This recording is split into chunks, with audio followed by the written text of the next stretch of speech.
All right, 357 Magnum versus 40 Smith & Wesson on our Winchester Silvertip, and we're doing service-sized guns. And what I mean by that is a 5-inch pistol versus a 4-inch revolver. I really like to use these as comparisons because, you know, the overall size of the gun is about the same, and we have about the same amount of barrel travel. So I have tested this Silvertip 357 before, but I didn't do it in my standardized test where I use medium density fiberboard. I just did a clear ballistic shot, and that's it. I have not tested the 40 Smith & Wesson yet. So we have our 145 grain Silvertip 357 versus our 155 grain 40 Smith & Wesson. Now, it's kind of funny about this is, you know, back in the 1986 Miami shootout, one of the rounds that failed the FBI was the 9mm Silvertip, and what that caused in effect was them to change to a 10mm, which created the 40 Smith & Wesson.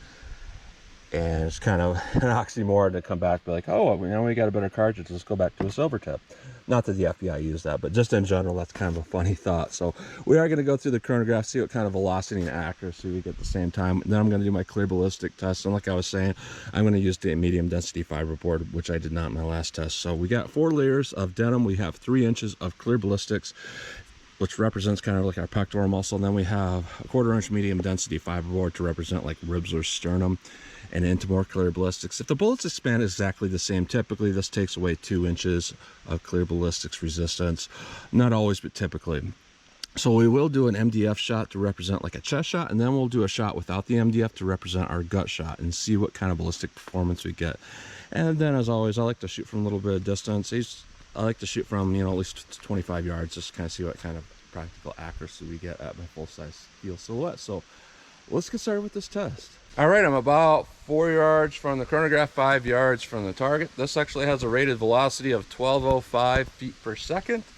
Let's see how close we get to 1205 feet per second in my 5-inch barrel, 40 Smith & Wesson.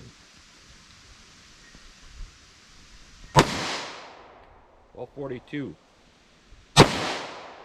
1236,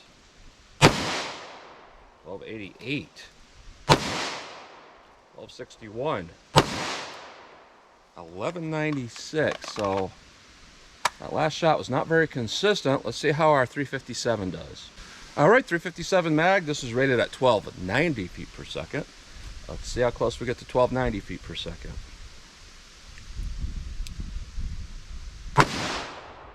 1203, 1211, 1261, 1258, 1192. So definitely very far away from rated velocity. So let's hit our ballistics gel block and see how these compare to each other. All right, first up we have our 40 Smith & Wesson through our MDF after going through 4 layers of denim and 3 inches of clear ballistics. So let's see how this does. And to keep on key with this, every time I shoot the first round of one of these Smith & Wesson pistols, even though I'm not necessarily too far to the left, it always exits out the block to the left.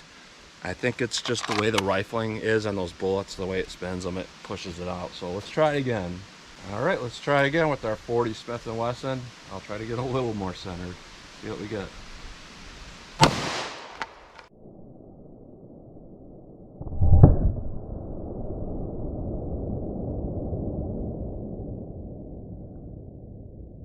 I always like to show the impacts on this because this generally gives you an idea whether the bullet's expanding before it hits this. So in that 3 inches, you know, we can definitely tell it started to expand.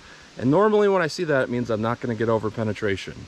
All right, so with everything lined back up, our damage path goes to about 14.5, which would be about 16.5 typically without the MDF, not always. But let's hit it without the MDF up here, and we'll see how it does without our quote-unquote, you know, ribs and sternum hit. All right, 40 Smith & Wesson. I'll go above that with just our gut shot, and we'll see how this does.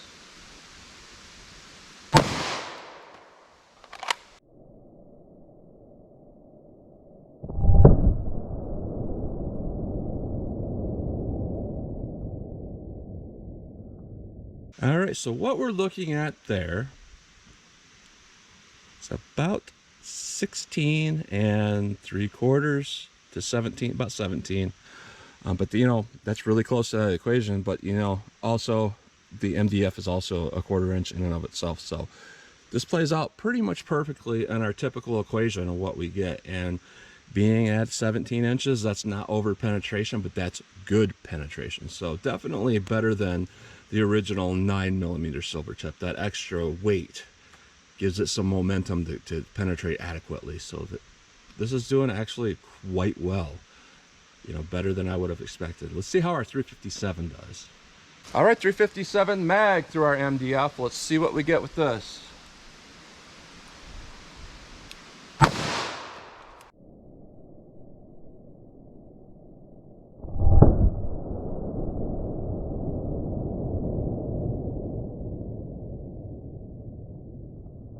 All right, so what we're looking at there is our damage path goes to about 16.5, which through our MDF might be a little bit much, but we'll have to see, because that would be 18.5.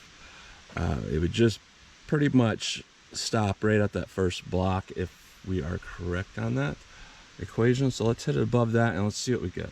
All right, through our plain clear ballistics through denim, let's see what we get.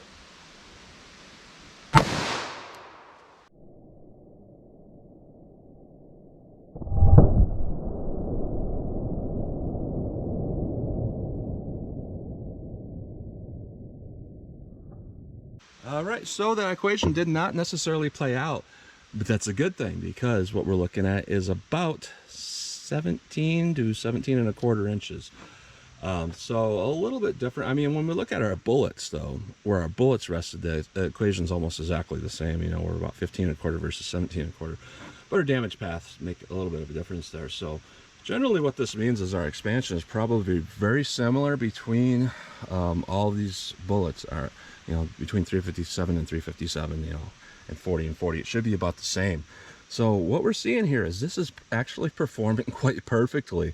Not necessarily would be very good at like going through, you know, hard barriers and stuff like that, because this is kind of soft a little bit as far as what I can tell, but very excellent as a regular personal defense round. So let's shoot from 25 yards and see how good the accuracy is with these rounds.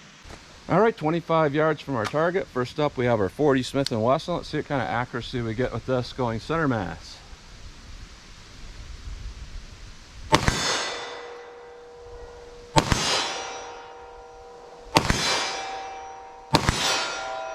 right, let me go for a headshot.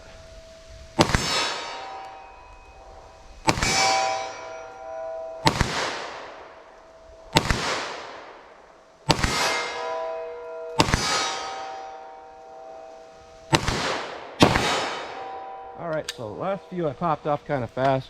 My point of impact is a little bit low, so that's just something, you know, with my gun specifically. Let's see how the 357 mag does. All right, 357 mag, I'll go a little bit higher where there's no paint missing, see what we get.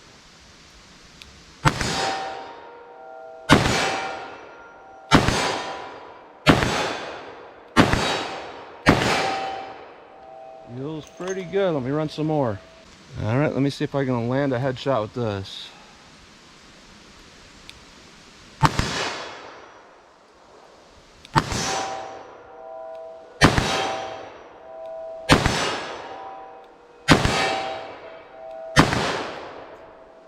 All right, so one of those last shots, I felt a little bit of debris come back and hit me, and I noticed that with the last round of this. Just a little bit of debris. I don't know what it is. It's like bouncing off the forcing cone in both my 357s. So, but overall, pretty good accuracy. So what I'm seeing with this round is overall it's pretty good. Or a little bit, you know, off accuracy is going to be on me and my particular gun when it comes to that 40. But what we're seeing with our ballistic performance is it all did quite excellent. It's kind of hard to say it's a bad round because it just seemed like it performed really ideally. I have no complaints on this, and I think it's a pretty good round overall in both 40 and 357 Magnum. So that's what you get today. So as always, comment, share, and like, and thanks for watching.